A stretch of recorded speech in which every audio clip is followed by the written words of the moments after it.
안녕하세요.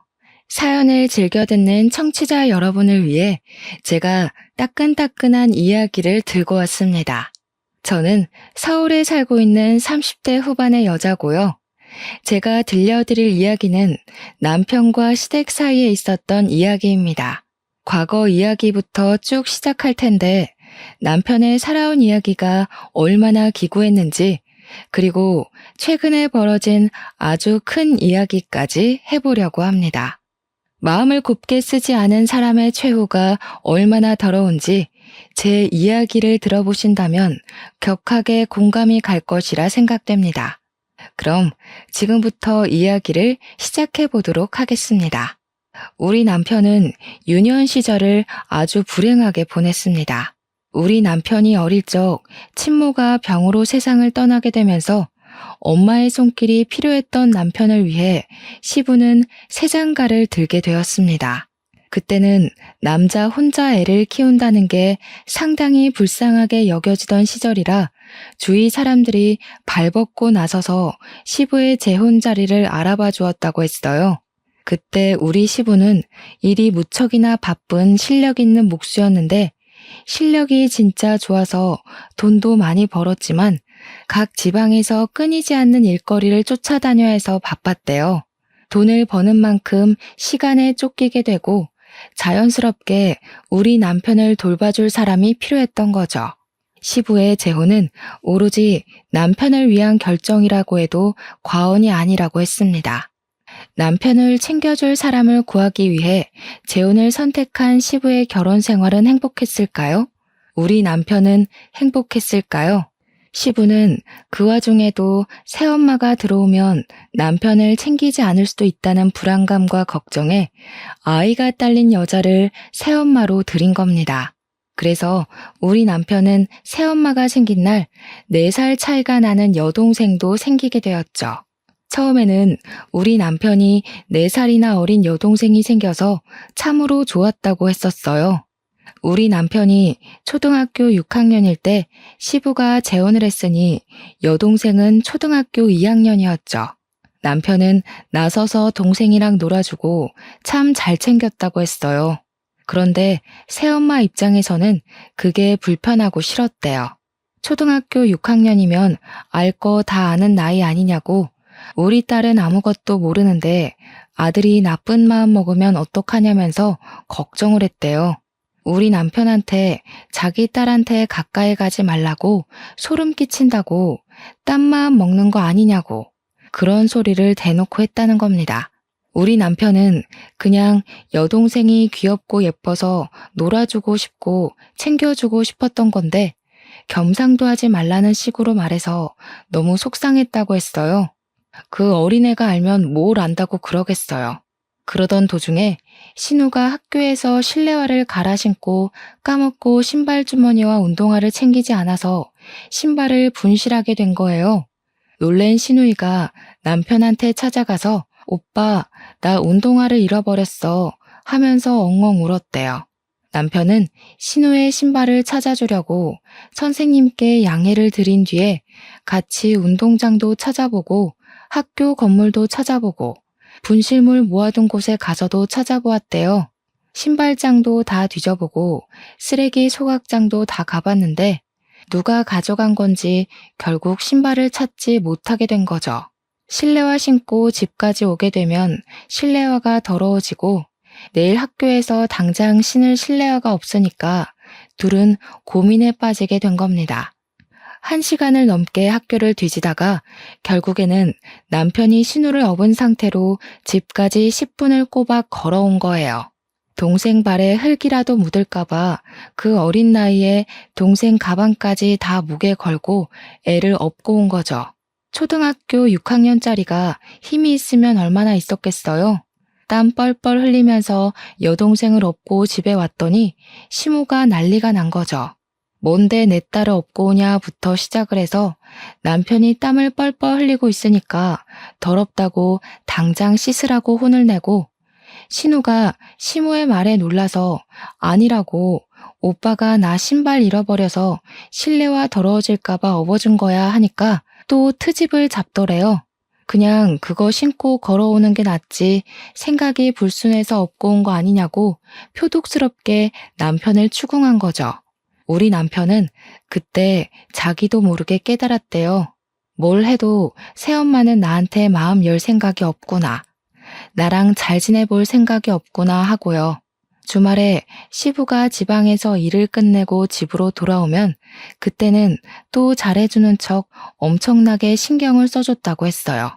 그래서 남편은 주말이 차라리 빨리 왔으면 좋겠다. 시부가 오는 날만큼은 진짜 가족처럼 화기애애하니까 하니까 엄청 기다렸대요. 하지만 매번 올라올 수 있었던 것도 아니었대요. 시부가 주말에도 지방에 일을 하러 가게 되거나 출근을 하게 되면 지옥이었다고 했어요. 방문을 잠그고 거실에 나와볼 수조차 없었대요. 거실에 나가면 왜 나왔냐고 방에 들어가라고 윽박을 질러서요.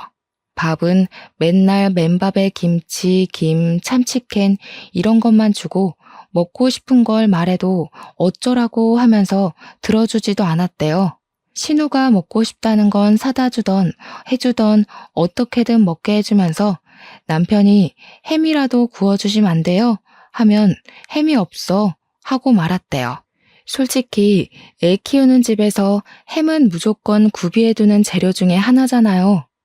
먹는 걸로 차별받으면 정말 서러운 거 아시죠? 하지만 남편은 새엄마니까 하면서 꾹꾹 참고 그러려니 했대요. 아무튼 우리 남편이 중학생이 되고 나서부터는 차별의 강도가 점점 심해지기 시작했대요. 집에 가봐야 온 것도 모르고 아예 신경도 안 쓰고 밥도 제대로 챙겨주지도 않았고요. 오죽하면 교복 빨래도 남편이 스스로 해야만 했다고 하니까 정말 심호가 나빠도 너무 나빴죠. 집에 있는 게 너무나도 싫었던 남편은 결국 시부한테 부탁을 해서 종합학원을 다니기 시작했대요. 학교 수업이 끝나고 학원에 가서 하루 종일을 시간을 보내고 집으로 돌아오는 게 마음이 편했던 거죠. 저녁밥으로 편의점에서 삼각김밥에 컵라면 하나씩 사 먹으면 시간을 버티고 버텼던 거예요. 한창 클 나이에 부실하게 먹어서 키가 크지 못할 법도 한데 시부가 체격이 좋아서 그런 건지 남편은 키도 쑥쑥 크기 시작했어요. 그러다 보니 또 부작용이 생기게 된 거죠. 바로 교복 바지가 너무 짧아진 겁니다. 교복이 무슨 칠부 바지처럼 짧아졌는데 사달라는 말을 못해서 그냥 입고 다니게 된 거죠. 그런데 우리 남편이 또 웃긴 게 친구들 사이에서 나름 인기도 좋고 잘 나가는 친구였나 봐요. 그 학교에 교복 바지를 칠부로 수선해서 입는 게 유행을 타기 시작한 거예요. 남편은 그냥 교복 사달라는 말을 못해서 입게 된 건데 친구들은 돈을 주고 수선을 하면서 칠부로 입고 다닌 거죠. 아무튼 학교에 칠부 바지 열풍이 부니까 학교 선생님들도 선도부도 집중 단속을 하게 된 겁니다. 당연히 우리 남편도 교복 바지를 줄인 거 아니냐고 오해를 받아서 걸리게 되었고 우리 남편은 새 바지를 구할 수 없는 입장이니까 그냥 무시하고 입고 다녔대요. 학교 선생님한테 교복 살 돈이 없어서라고 말하긴 너무 쪽팔리잖아요. 사춘기 시절 아이들에게 예민한 문제니까요. 거기다가 아버지께서 목수일을 하시면서 돈을 꽤 쏠쏠하게 벌고 있다는 걸 선생님도 알고 있었어요. 그때는 선생님들이 가정환경 조사를 다 하니까 알고 있던 시절이란 말이죠. 그런데 돈이 없어서 교복 바지를 못 사 입어요 라고 한다는 건 선생님을 기만하는 문제가 될 수도 있는 거였어요. 남편이 무시를 하고 학교를 다니니까 학교에서 새엄마에게로 연락이 가게 된 거예요. 애가 행색이 영 불량해지고 요즘 어울리는 친구들도 좀 별로라고 하면서 새엄마를 학교로 호출한 거죠. 남편의 담임 선생님이요. 그제야 시모가 남편의 바지가 그 모양인 걸 알게 된 거였어요. 그전까지 남편이 학교 가는 걸 마중 나간 적도 없고 빨래도 안 해줬으니까요. 시모는 쪽팔리게 이런 걸로 학교로 오게 만든다면서 교복 바지를 새로 사줬다고 했어요. 물론 학교에 오고 가고 하게 만든 벌이라며 남편의 따귀를 엄청 세게 한 대 쳤다고 하더라고요. 그때 우리 남편은 새 교복 바지를 꽉 쥐고 결심을 했대요. 하루빨리 이 집을 탈출해야겠다고요. 대학을 가서 아르바이트를 하던 아니면 빨리 취직을 하던 꼭 이 집을 탈출해서 혼자 마음 편하게 살겠다고. 고등학교에 들어가서는 시모의 경계가 더 심해졌다고 했어요. 신우가 2차 성장이 찾아오면서 사춘기를 맞이하게 됐고 남편이 혹여라도 무슨 짓을 할까봐 시모가 곤두서 있었던 거죠. 그래서 남편은 더욱 집에 있기 싫어서 학원을 더 늘렸고 자연스럽게 악착같이 공부를 하게 되었고 예상보다 훨씬 좋은 학교에 입학을 하게 되었습니다. 우리 남편이 대학에 입학을 하고 시부가 무척이나 자랑스러워했다고 해요. 그런데 그때쯤 신우가 중학교 3학년이었는데 사고를 치고 다니기 시작한 거예요. 불량한 학생들이랑 어울려 다니면서 담배도 피우고 동급생 애들한테 돈을 갈취해서 노래방을 다니기도 하고 술을 마시고 그런 거죠. 신우이가 사고를 칠 때마다 시모는 학교에 불려가서 죄송합니다, 죄송합니다 하고 와야 했다고 했습니다. 그런데도 불구하고 신우는 반성이 없었고 시모한테 대들며 싸움이 점점 늘어나게 된 거죠. 그러면 시모는 자연스럽게 남편의 탓을 하면서 네가 교복 줄이고 불량한 애들이랑 어울려 다니더니 네 동생이 너 따라한다. 남편한테 화를 냈대요. 우리 남편은 몇 년 동안 여동생이랑 밥 한 번 같이 먹은 적이 없는데 자기 탓을 하는 시모한테 너무 어이가 없어서 대꾸도 못했다고 하더라고요. 시모는 거기에서 멈추지 않고 우리 남편한테 신우 과외를 좀 시켜주라며 부탁을 했대요. 말이 부탁이지 거의 협박이나 다름없는 말투로 용돈 10만 원 줄 테니까 국영수 좀 가르치라고 대학은 보내야 하지 않겠냐고 했다는 겁니다. 어차피 같은 집에 살면서 틈틈이 시간 날 때마다 몇 시간씩 애 봐주는 건데 용돈 받는 셈 치고 애 공부 좀 시키라고 했대요. 남편은 그 말도 어이가 없는 거죠. 10만 원에 몇 과목을 봐주라고 하니까 우리 남편이 좋은 학교에 다녔기 때문에 다른 애들 과외하면 한 과목 가르치는데도 한 달에 40만 원은 받았단 말이죠. 그런데 고작 10만 원에 틈날 때마다 전 과목을 가르치라고 하는 게 도둑놈 심보지 뭐겠어요. 남편은 애초에 싹을 잘라놔야 한다는 생각이 들어서 딱 잘라서 거절을 했대요. 신우, 딱 봐도 공부할 머리는 아닌 것 같다고 맨날 저렇게 담배 피우고 술 먹고 나가서 노느라 바쁜데 무슨 공부냐고 포기하시라고 했대요. 그러니까 시모가 어쩜 오빠가 돼서 그런 말을 할 수 있냐고 따졌다는데 애초에 가족 취급 안 한 건 시모였잖아요. 남편이 신우가 얼굴은 좀 예쁘장하게 생겨먹긴 했으니까 저 얼굴 가꿔서 시집이나 보낼 생각하라고 했대요. 시모가 노발대발 난리가 난 걸 뒤로하고 잔소리 듣기 싫다고 바로 휴학계 내고 군대에 가버렸답니다. 글쎄. 일찍 군대에 가는 사람들은 대학 입학하자마자 휴학계 내고 군대로 바로 간다면서 남편도 그렇게 했대요. 아무튼 군대에 있는 동안에 받는 작고 소중한 월급들 깡그리 한 푼도 안 쓰고 모아서 군대에 전역하자마자 학교 근처에 고시원 같은 원룸을 얻었대요.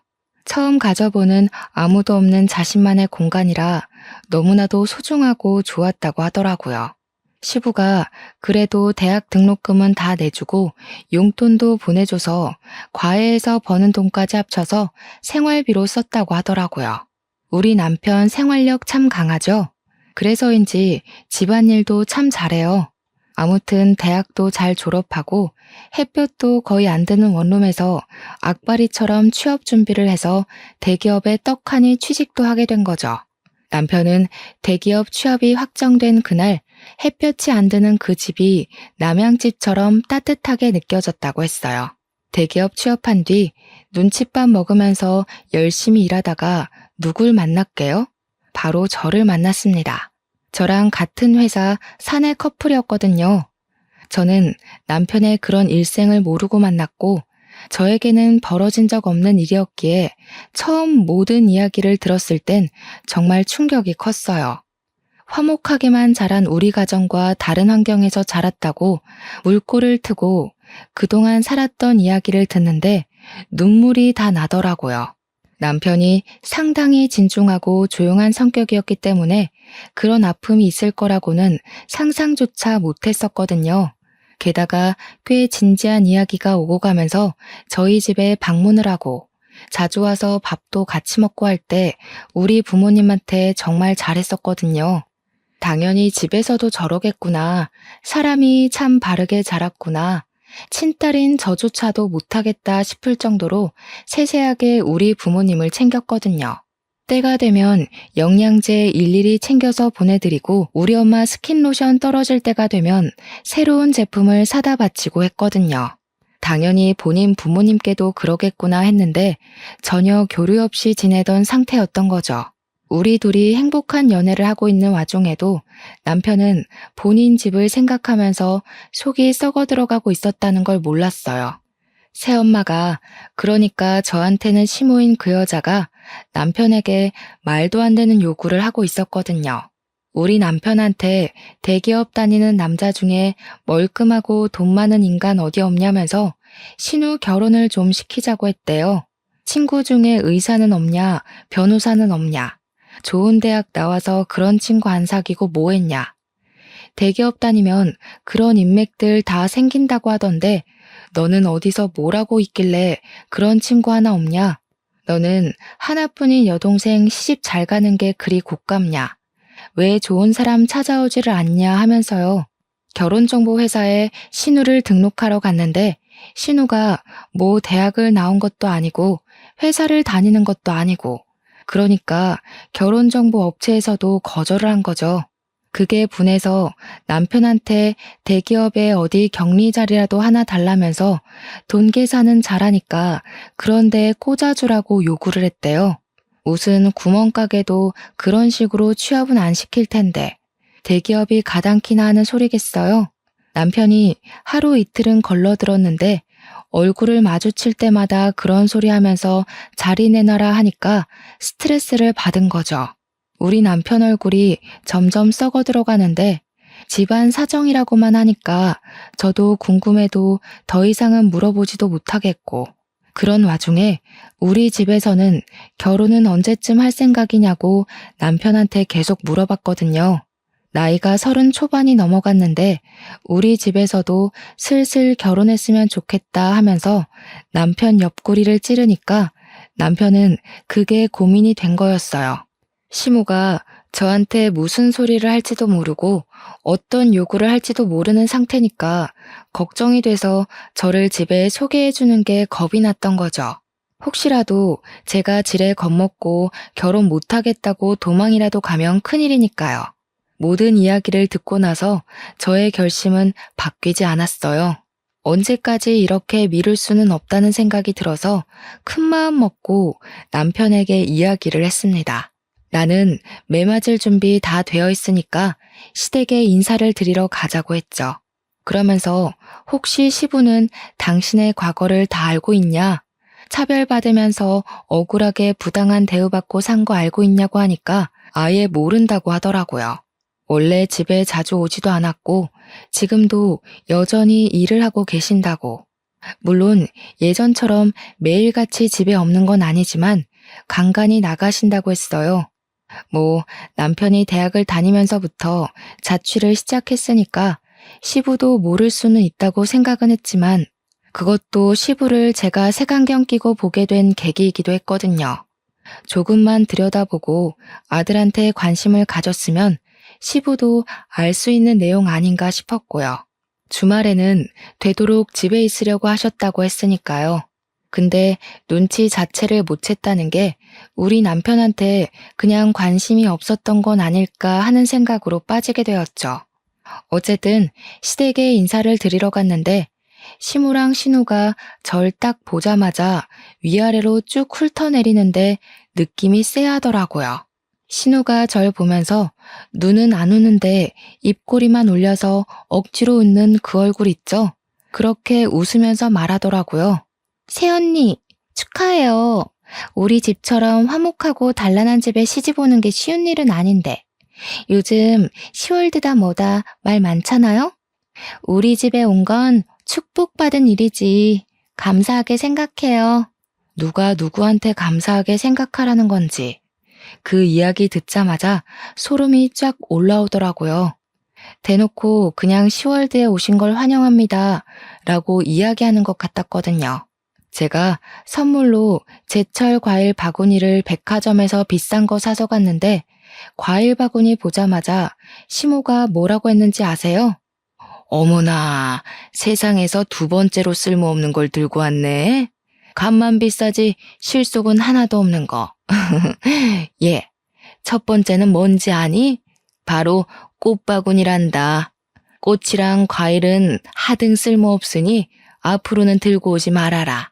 고기면 몰라도 과일이 뭐니? 근데 진짜 저도 이런 사연을 많이 들어도 보고 찾아도 봤는데 보고 들으면서 매번 다짐한 게 있거든요.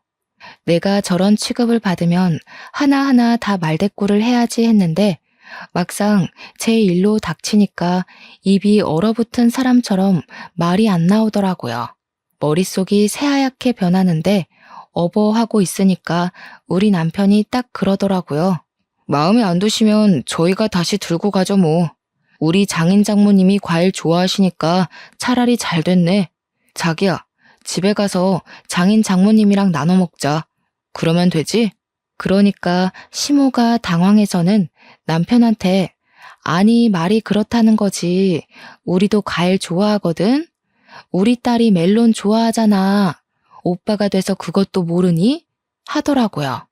멜론 비싼 과일인데 잘 됐다고 이따가 우리 딸 입에 쏙 넣어줄게 하는데 남편이 심드렁하게 이야기를 했어요. 난 집에서 이런 비싼 과일을 먹어본 적이 없어서 몰랐네. 이렇게요. 우리 남편이 정말 처음으로 존경스러운 순간이었습니다.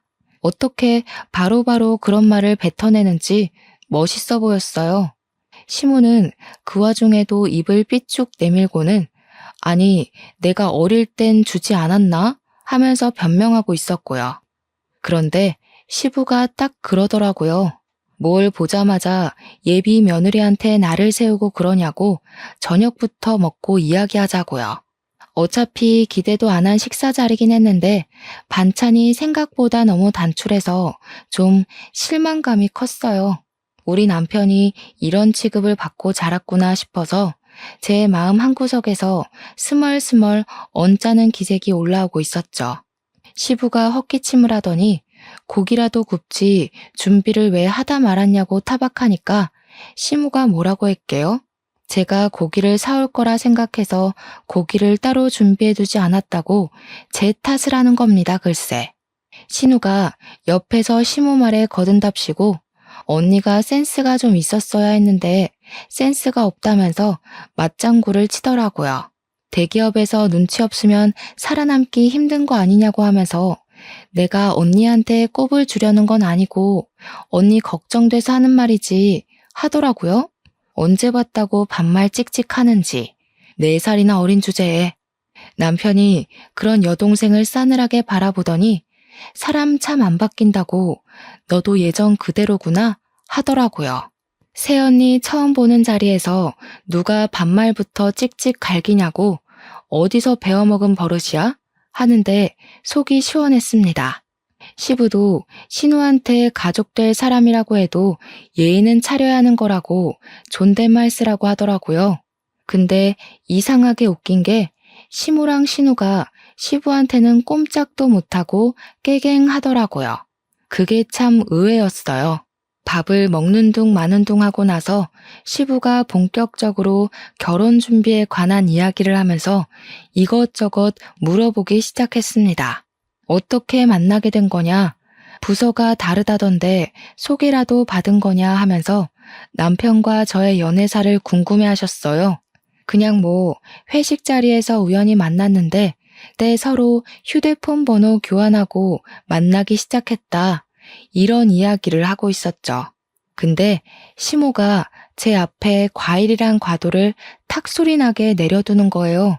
느낌이 바로 딱 오잖아요. 이거 나한테 시키려고 일부러 내 앞에 두신 거구나, 기싸움 하는 거구나 하는 느낌이요. 아니나 다를까 웃는 얼굴로 우리 새아기 솜씨 좀 보자면서 과일 깎는 거야 요즘 다 기본 아니냐고 하더라고요. 신우는 그 기본도 못하게 생겼던데 뭐 보여달라고 하시니까 제 솜씨를 자랑해야겠다 싶었습니다. 제가 대기업 취직하기 전에 아르바이트로 대학생 때 호프집에서 일을 했었거든요. 학교 앞에 저렴한 호프집이라 늘 손님이 미어 터지는 곳이었는데 제가 바로 과일 안주 담당이었습니다. 그래서 진짜 현란한 솜씨로 과일을 척척 깎아서 플레이팅까지 완벽하게 해서 내놨어요. 그랬더니 신우가 과장된 말투로 이야기를 하더라고요. 우와, 언니 소시적에 클럽이나 나이트 같은 데 많이 다녔나 봐요? 아니면 술집에서 일을 했나? 솜씨 대박이네. 물론 호프집도 술집이긴 하지만 신우가 말하는 술집은 뉘앙스가 조금 다른 술집이었어요. 제가 네? 하면서 잘못 들은 건가 싶어서 표정을 싹 굳혔더니 신우가 놀래는 척하면서 되려 큰 소리를 내더라고요. 어머, 언니, 진짜 술집에서 일했던 거야? 대박이다. 술집에서 일했는데 어떻게 대기업을 갔어? 술집 손님 중에 대기업 사람이 있었나? 스폰서야?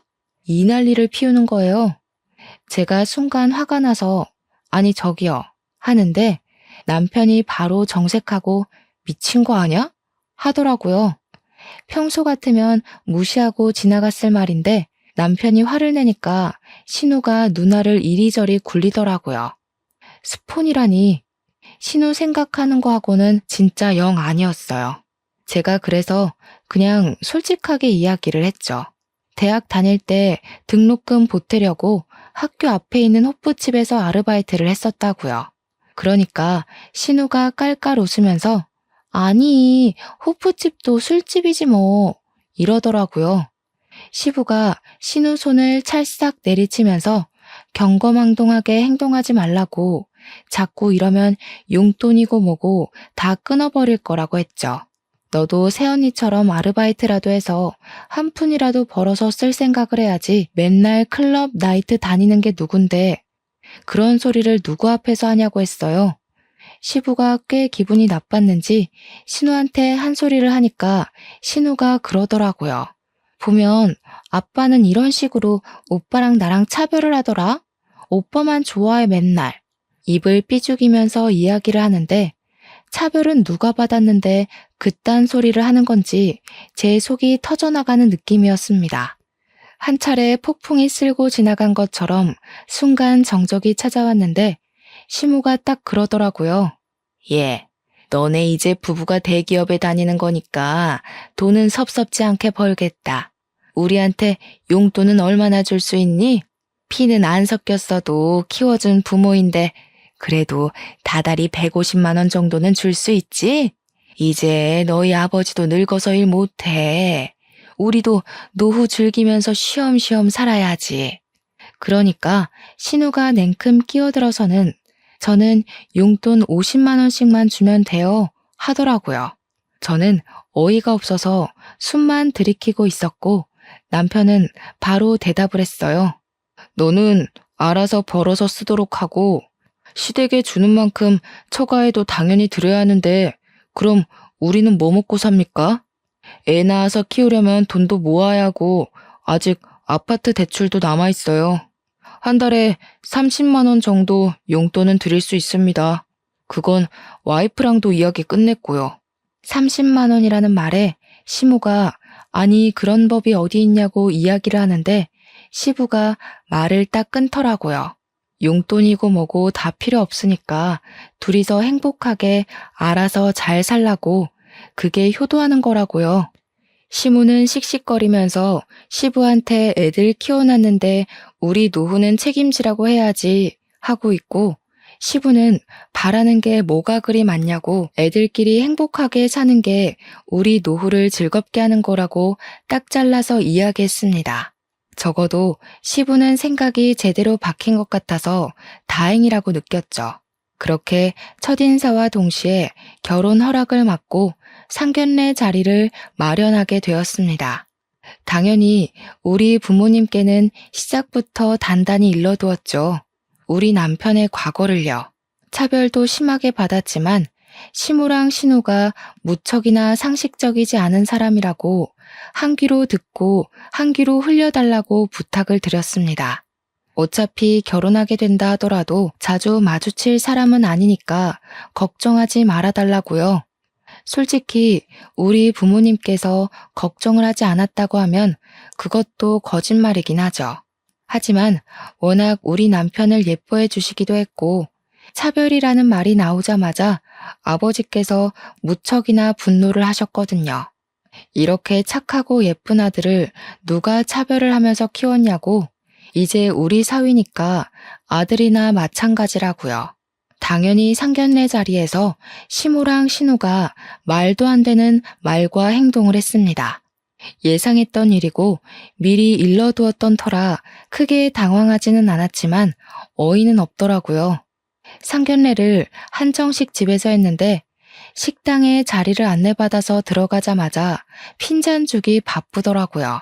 대기업의 센스가 이 정도밖에 안 되냐면서 무슨 호텔 레스토랑에 룸 잡고 밥 먹는 줄 알았는데 이런 집이면 친구들한테 자랑도 못하겠다고요.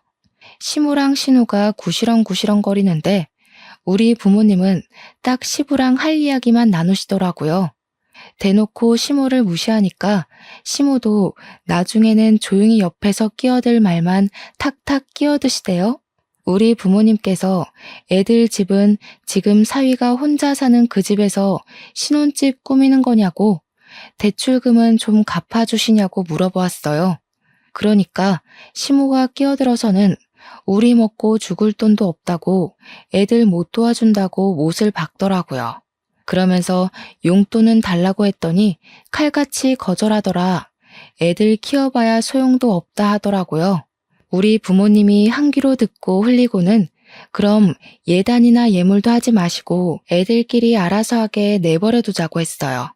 시부가 고개를 끄덕이고 있는데 시무가 끼어들더니 아니 그건 또 이야기가 다르죠 하는 겁니다.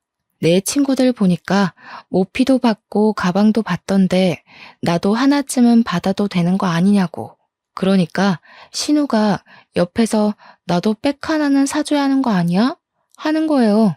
우리 부모님께서 다시 대화를 원점으로 돌려서 그럼 집 대출금은 갚아주시는 거냐고 하니까 그건 또 쏙 무시하고 애들이 알아서 대출금 갚아야지 왜 우리한테 이야기를 하냐고 하는데 답이 없었습니다. 말이 영 안 통하니까 제가 나서서 집이며 혼수며 알아서 다 할 테니까 예단 예물도 따로 하지 않겠다고 못을 박았어요. 반지도 그냥 서로 마음에 드는 걸로 알아서 골라서 사겠다고 아무것도 하지 마시라고 선을 그었죠. 그러니까 시무가 아니 우리도 받을 건 받아야 하지 않겠냐고 시부 옆구리를 쿡쿡 찌르는 겁니다. 아들 대기업 보내는 게 얼마나 힘든 일인지 아냐면서 대기업 보낸 값은 받아야지 하는데 우리 부모님이 어이없어서 말씀하셨어요. 우리도 우리 딸 대기업 보내느라 힘들었다고. 근데 솔직히 애들이 알아서 잘해서 간 거 아니냐고요.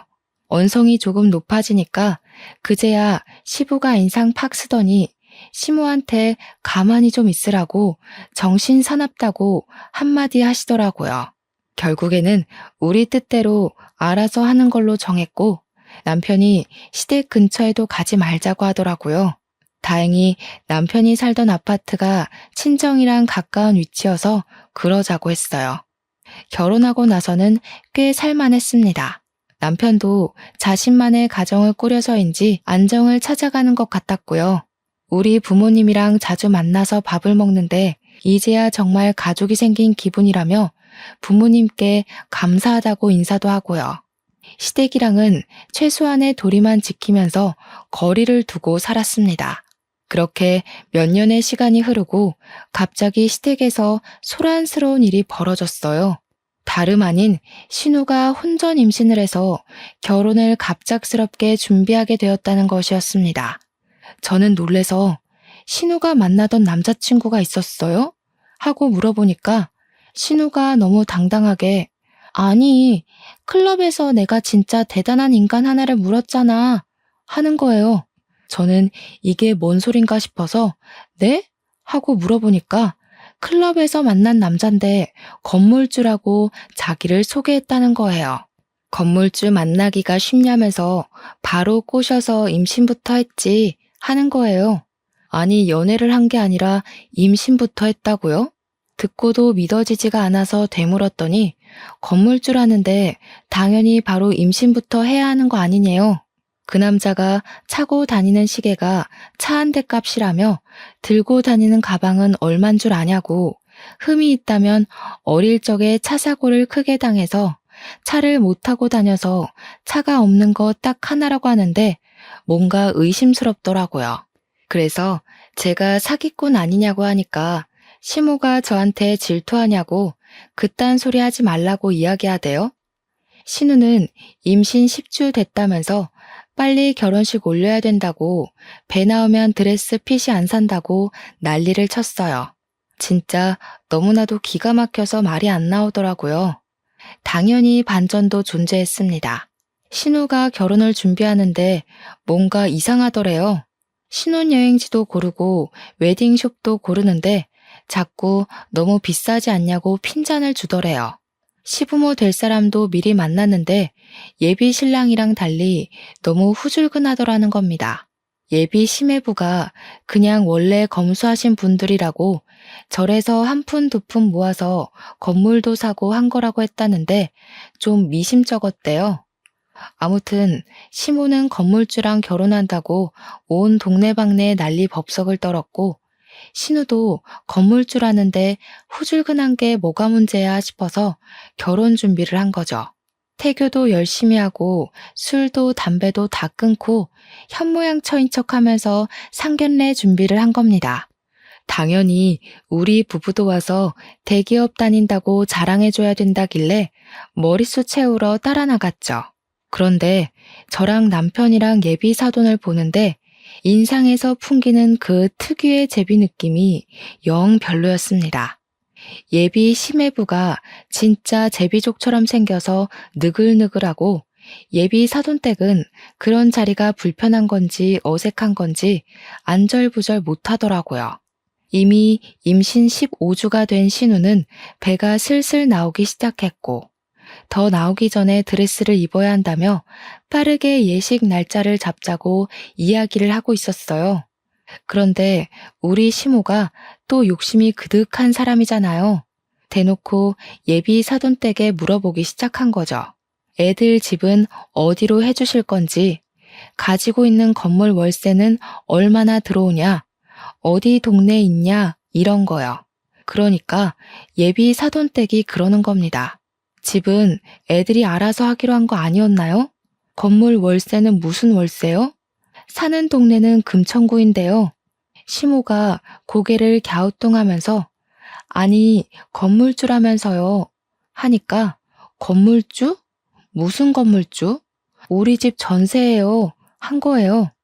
그러면서 예비 사돈도 궁금했다면서 우리 시부가 집 짓는 사람이라고 하던데 어디 건설업 사장이냐고 묻더라고요. 순간 정적이 확 생기는데 저랑 남편은 이게 뭐지? 하면서 머리를 굴리고 있었어요. 다들 질문만 가득한 대화를 하다가 실체를 알게 된 거죠. 신우랑 예비 시매부가 둘 다 집안에 대해서 거짓말을 친 것이었습니다. 알고 보니 예비 시매부는 개뿔 가진 거 하나도 없으면서 여자 하나 잘 잡아서 결혼하려던 제비족이었고 입고 다닌 것, 들고 다닌 것 모두 짝퉁이었던 것이었어요. 신우는 행색만 보고 건물주라고 하니까 우리 아빠도 건설 쪽 일한다고 집 짓는 사람이야, 사장이야 하면서 거짓말을 친 거죠. 시부가 물론 목수였기에 완전 틀린 말은 아니지만 뉘앙스가 완전히 다르잖아요. 그 사실을 상견례 자리에서 모조리 다 알게 된 거죠. 예비 심해부는 뭐야, 건설업 운영한다며, 사장이라며 이러고 있고, 시무는 야 뭐야, 너 시계랑 가방이랑 다 짝퉁이야? 건물주라며 하고 있고, 시부랑 시모는 머리 싸매고 이게 무슨 일이야 하고 예비 사돈댁도 어안이 벙벙해서 아무 소리 못하고 있고, 저랑 남편만 밥 먹으면서 강 건너 불구경하고 있었죠. 당연히 어떻게 됐겠어요? 결혼이고 나발이고 없었던 일로 하자면서 서로 사기꾼 집안이라고 욕하고 난리가 났어요.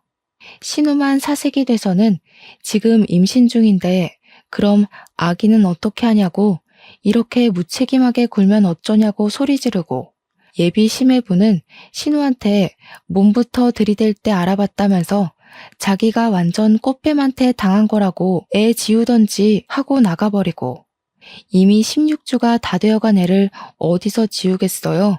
말이 안 되는 소리지. 신우는 울고불고 난리가 났고, 시모는 신우 등짝을 퍽퍽 때리면서 건물주라며, 팔자 폈다며 그러더니 이 사실이 믿기지 않는지 시모가 신우한테 멍청한 년이라고 지 팔자 지가 꼬았다고 난리를 치더라고요. 개판이 된 상견례 자리를 뒤로하고 저랑 남편은 집으로 돌아오면서 진짜 말 한마디를 하지 않았어요. 진짜 제대로 영화 한 편 봤다 하고 있는데 일주일 뒤에 얼굴이 죄다 썩어 문드러진 신우가 시무랑 우리 집을 찾아왔더라고요. 남편이 무슨 일로 오셨냐고 하니까 시무가 할 이야기가 있다고 다짜고짜 집으로 들어오더라고요. 그러더니 하는 말이 아주 가관이었습니다. 애를 지울 방법을 찾아봤는데 방법이 없다지 뭐냐. 출산을 해야 하는데 미혼모가 이 더러운 세상에서 어떻게 애 키우면서 혼자 살아? 그러니까 얘가 애 낳으면 너네 부부 호적에 올려두고 친자식처럼 좀 키워다오. 가족이라면 그 정도는 다 받아주고 할 수 있지 않니? 저는 어이가 없었죠.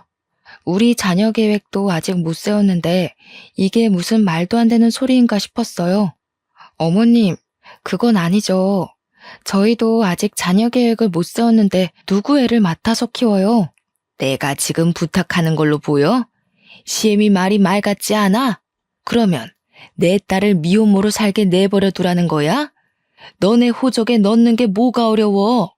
그 말을 조용히 듣고 있던 남편이 코웃음을 팍 치면서 신우를 노려보더라고요. 아무 말도 못하고 있던 신우가 남편을 보더니 흠칫 놀라더라고요. 너 내가 차별받고 자란 과거를 다 알면서도 나한테 네 자식을 맡기고 싶냐? 내가 네 자식한테 무슨 짓을 어떻게 할 줄 알고 나한테 애 보내겠다는 소리를 아무렇지도 않게 해?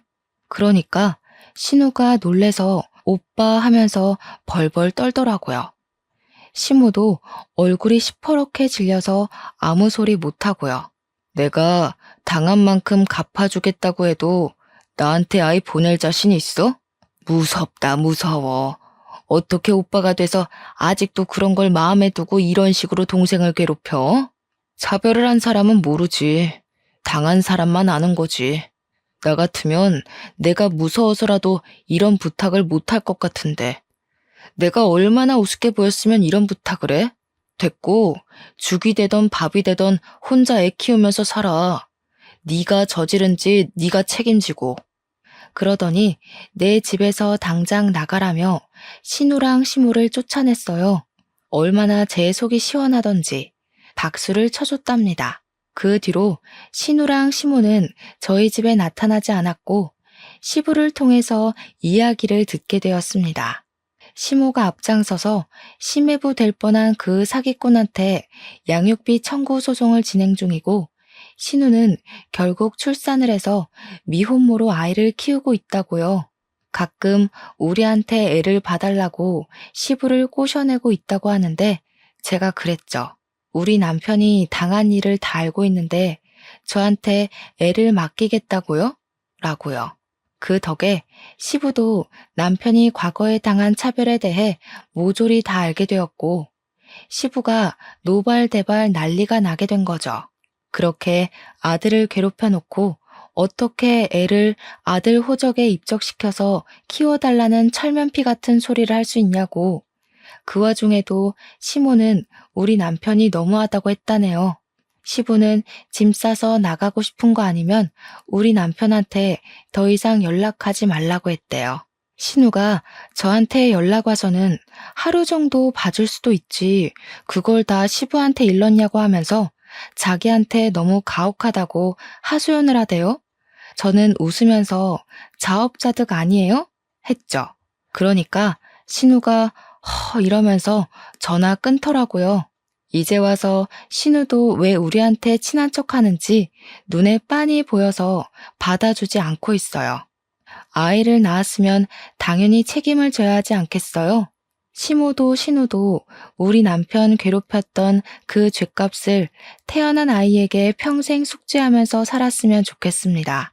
제 이야기는 여기서 끝이에요. 역시 사람은 죄 짓고 살면 안 되겠죠? 모든 일은 부메랑처럼 돌아오게 되어 있답니다. 저와 남편은 이번 일을 잊지 않고 꼭 기억할 거예요. 제 이야기를 들어주셔서 감사합니다.